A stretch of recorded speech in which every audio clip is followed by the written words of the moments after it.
Yan po, i-rolling pin na po natin. Yan. Ipa-flatten po natin siya. Try lang naman, di ba? Wala naman masama mag-try tayo.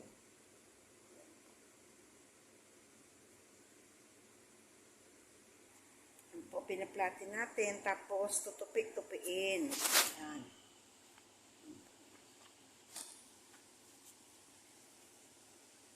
Tapos, ipa-flat ulit natin. Yan. Diba? Wala naman masama mag-try, diba?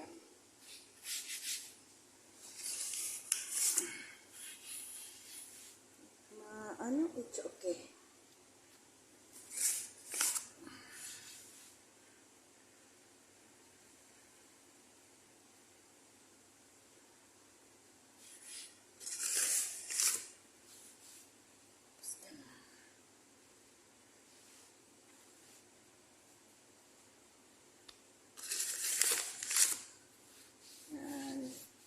Tapos po, gugupit-gupitin na natin to.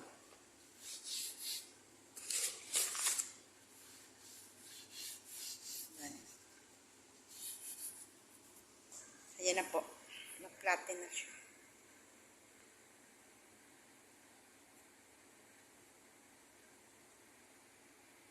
Ayan na po ang ating empanada. Luto na. O, diba? May empanada na ako. Ayan. Ayan. Kinukutsilyo ko na po. Tingnan po natin kung ano ang ating resulta.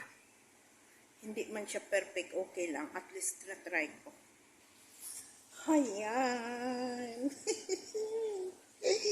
I'm so happy. See? Ayan po. Ayan o. May pansit na po.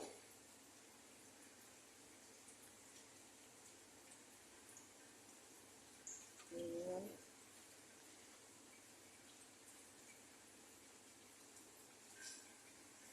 Ayan.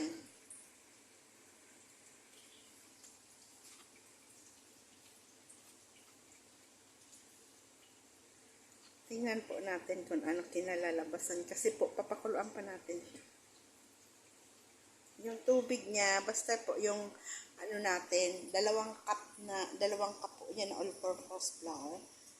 Konting asin, 2 spoon na oil, at saka po 2 itlog ang linagay ko lang dyan. Kasi tinansya ko lang po yung tubig kasi yung sa ingredients po niya, 1 kilo. So, ako po, nag-try lang. Ayan po. Ayan. May pansit canton tayo. Ayan. Pansit canton. May homemade pansit canton. Ayan. See? Ayan.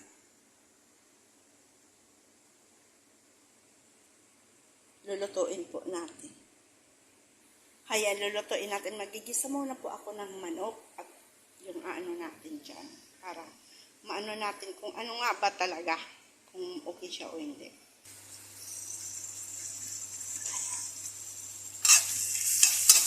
Bawang sibuyas.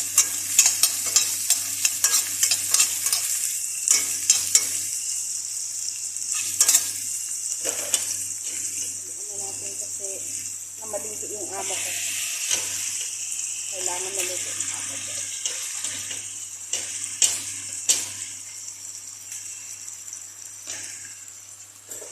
Wala na ho. Sa gabali.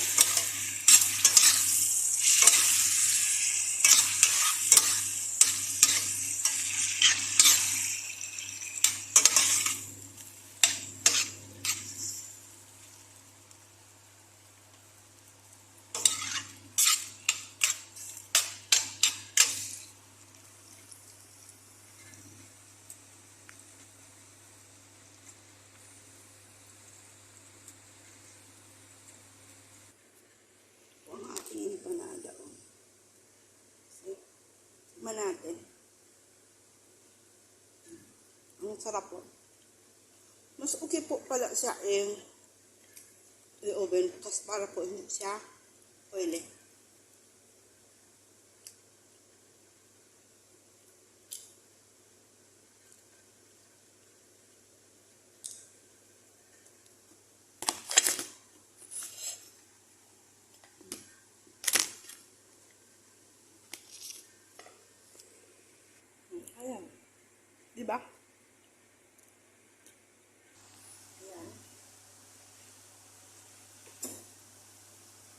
ilalagay na po natin itong ating pansit. Yan, kulo ng tubig na. Lalagay na po natin ang ating pansit. Kupa lang tayong lalagay.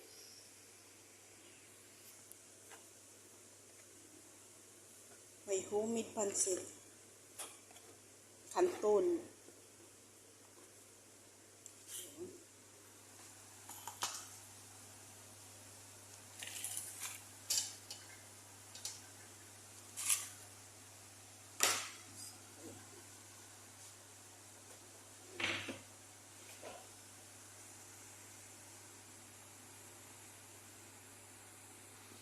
Kahapon ko pa po nito gustong kumain kasi hindi ko magawa-gawa eh.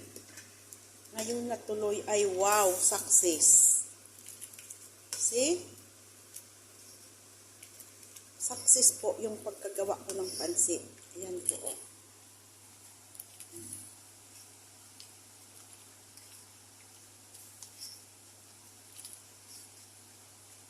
Ayan po, ayan ang ating pansit.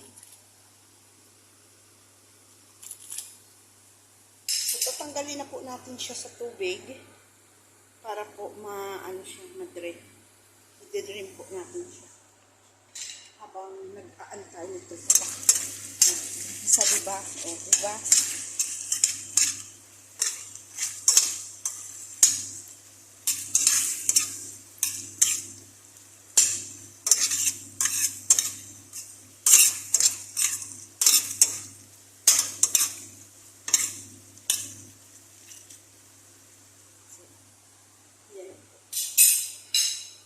I think okay na siya. Ganun lang pala gumawa ng pansit. Now I know it. I know how to make pansit. Yan. May freeze pansit.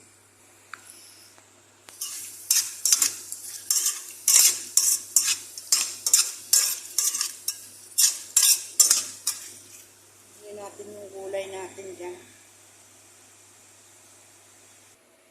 This is it. My pansit. My homemade pansit. So, ayan. Nakagawa tayong homemade pansit. Yan.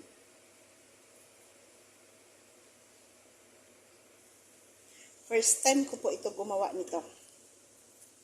Success naman po.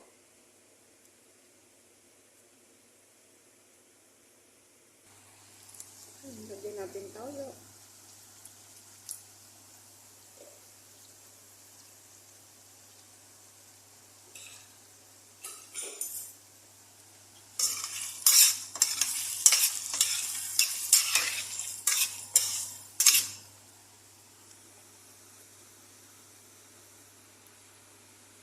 Lagyan natin siya ng tubig.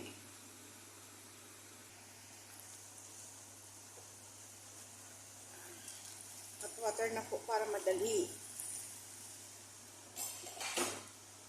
Yung gulay po maya na natin ilagay.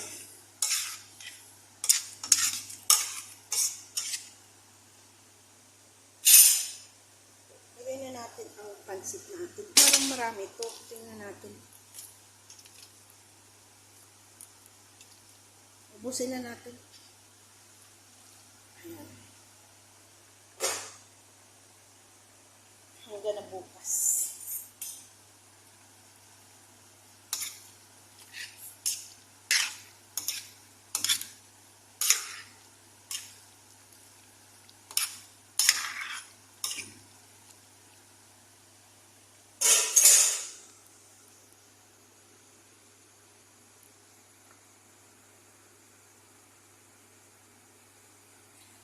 Lagyan natin yung pepper bell at saka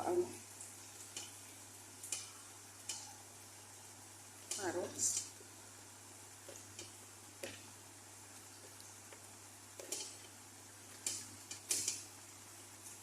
Alam mo ba yun, yung gusto mong mag-craving pansit, wala ng pansit. Naghanap ka sa YouTube. Ayan na po.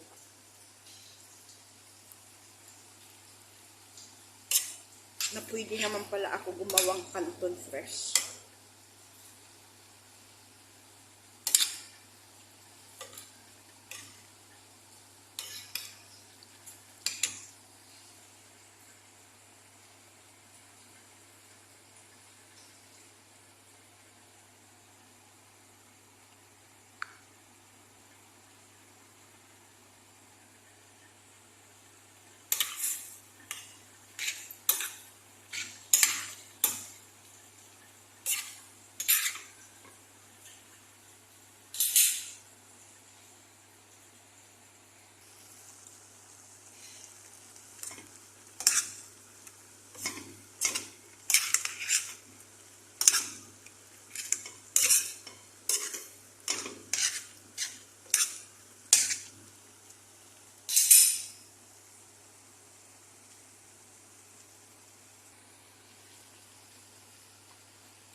Lagyan natin ng asin konti lang muna. Paminta. Mas marami-rami, mas masarap. Ang vegetable broth. Tak, tak, tak. Ajinomoto po yan.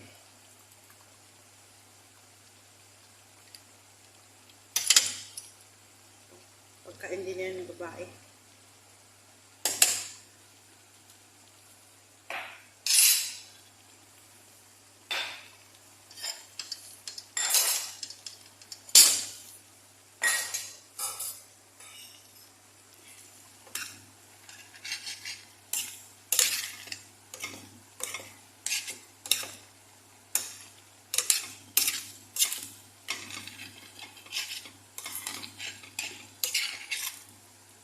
Marunong din pala ako. That is my first time to make fish pancit.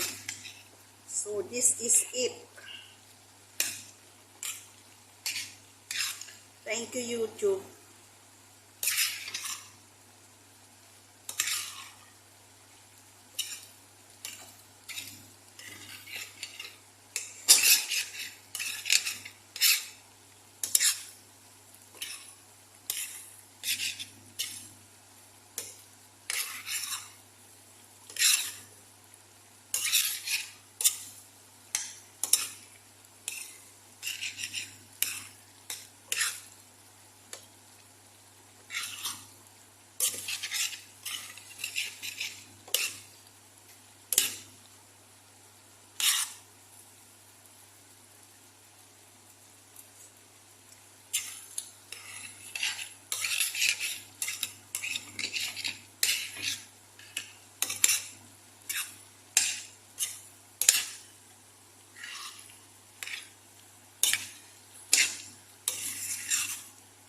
Hala.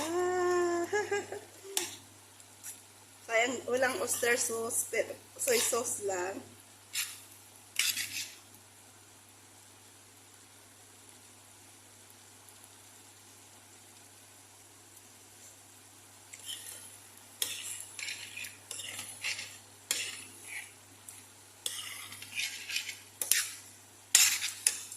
Salamat sa YouTube.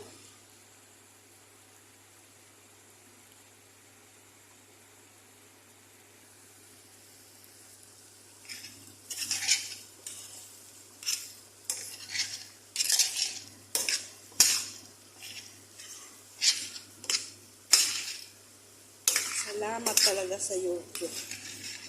Nang dahil sa'yo,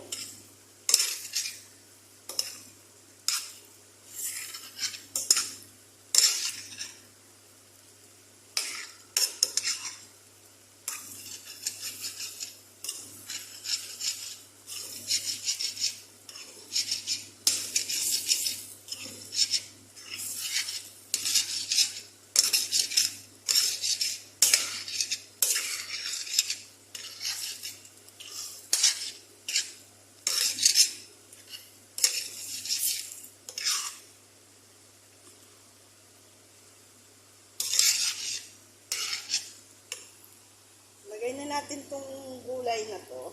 Ano po ba?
natin.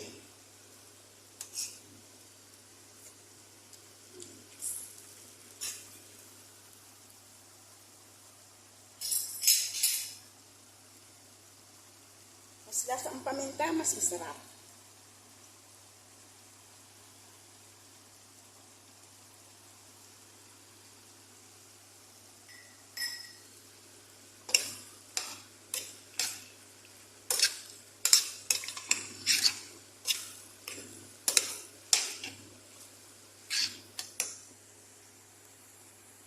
Yan.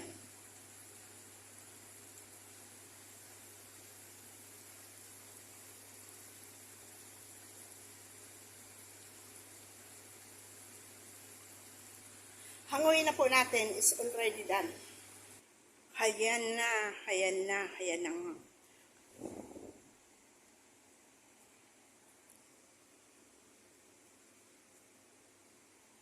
Hayan na po. So, titikman po natin siya.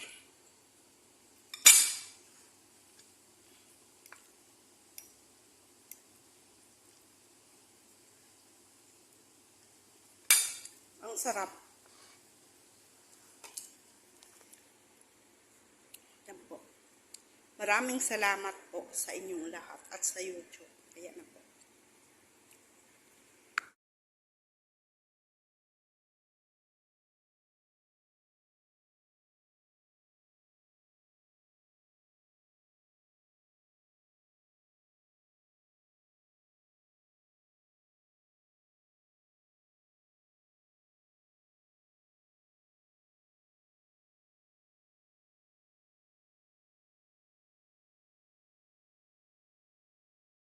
Ito pong pansit na to, homemade ko po to.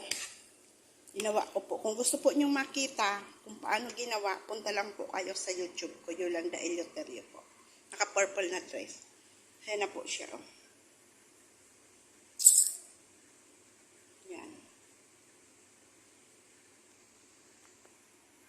May homemade pansit canton.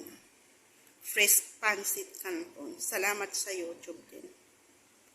Ayan po. Ayan. Ang sarap po. Ayan. Masarap talaga paggawa mo. Ayan. First time ko po to gumawa. So, perfect naman po. Okay naman.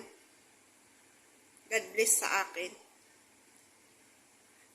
Gusto po niyong mapanood sa YouTube ko na lang. Ayan po.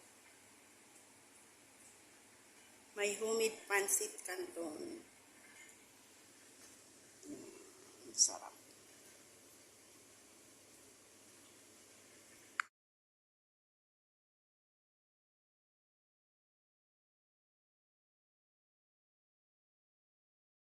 Hello everyone! Kumusta mo? Malamig-lamig na ang simoy ng hangin. Ginawa ko po to. Nakalimutan ko pa ang ala dito. Wala na kayo. Alam niyo na yan? Ang palaman po niyan is manok at saka green beans, may carrots, konting patatas. Sarap po yan. Nag-try po akong gumawa ng dough para sa pansit. Ito po hindi ko alam kung first time ko po nagawa nito. Totally nakita ko siya sa YouTube din. Ginaya ko po. Titingnan po natin kung ano ang resulta ng ating ginawa. Ito po ay 2 cup flour, konting asin, at saka 2 itlog, 2 spoon na oil. Tapos, konti lang pong tubig. Tinansya ko na lang po yung tubig niya kasi yung ano po niya, yung tubig, ay yung flour niya is 1 kilo. So, ito po is 2 cup flour lang. So, tinansya ko na lang po yung tubig na makuha po natin na yung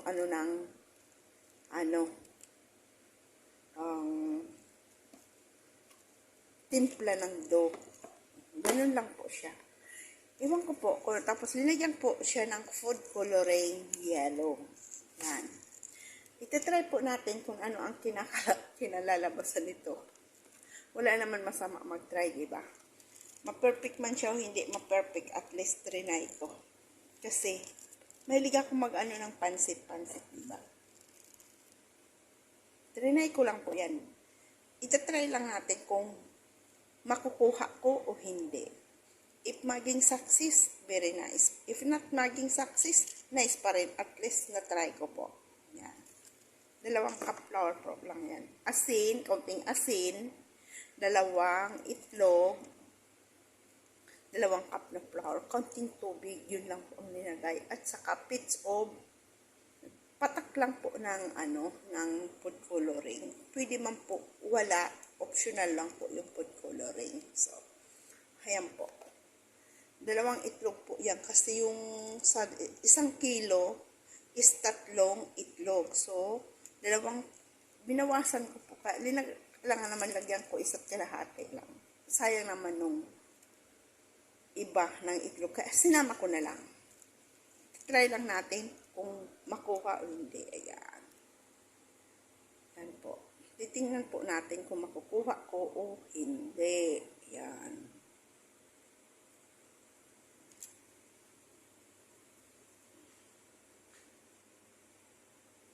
Masarap po ito. Nakalimutan ko yung pangalan. Ayan. Empanada po pala. Empanada. Ayan. Ang ating empanada. Binig ko lang po kasi para hindi ma-oil. Ayan. Hello everyone! Kumusta mo? Malamig-lamig na ang simoy ng hangin. Ginawa ko po to. Nakalimutan ko pa nga lang ito. Wala na kayo. Alam niyo na yan. Ang palaman po niyan is manok at saka green beans, may carrots, konting patatas. Sarap po yan. Nag-try po akong gumawa ng dough para sa pansit. Ito po hindi ko alam kung first time ko po nagawa nito. Totally nakita ko siya sa YouTube din. Ginaya ko po. Titingnan po natin kung ano ang resulta ng ating ginawa. Ito po ay 2 cup flour, konting asin, at saka 2 itlog, 2 spoon na oil. Tapos, konti lang pong tubig. Tinansya ko na lang po yung tubig niya kasi yung po niya, yung tubig, yung flour niya is 1 kilo. So, ito po is 2 cup flour lang. So, tinansya ko na lang po yung tubig na makuha po natin na yung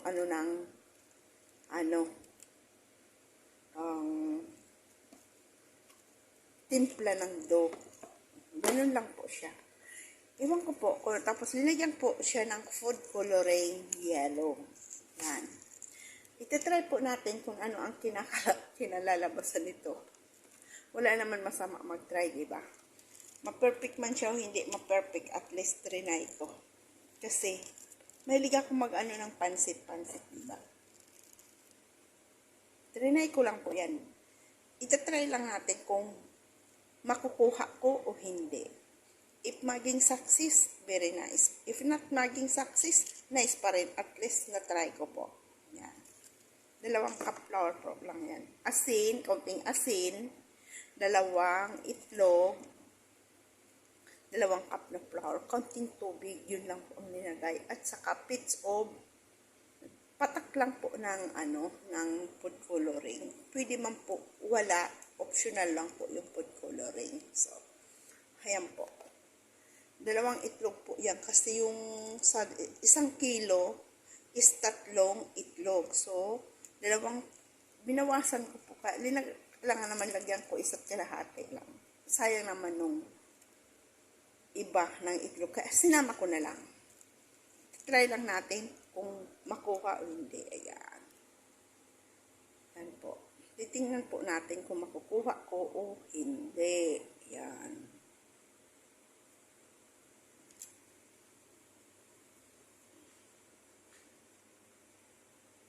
Masarap po ito. Nakalimutan ko yung pangalan.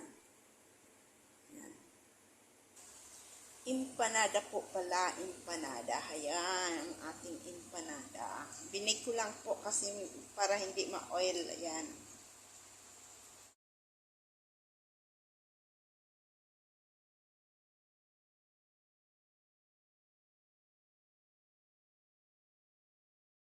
Ito pong pansit na to, homemade ko po to.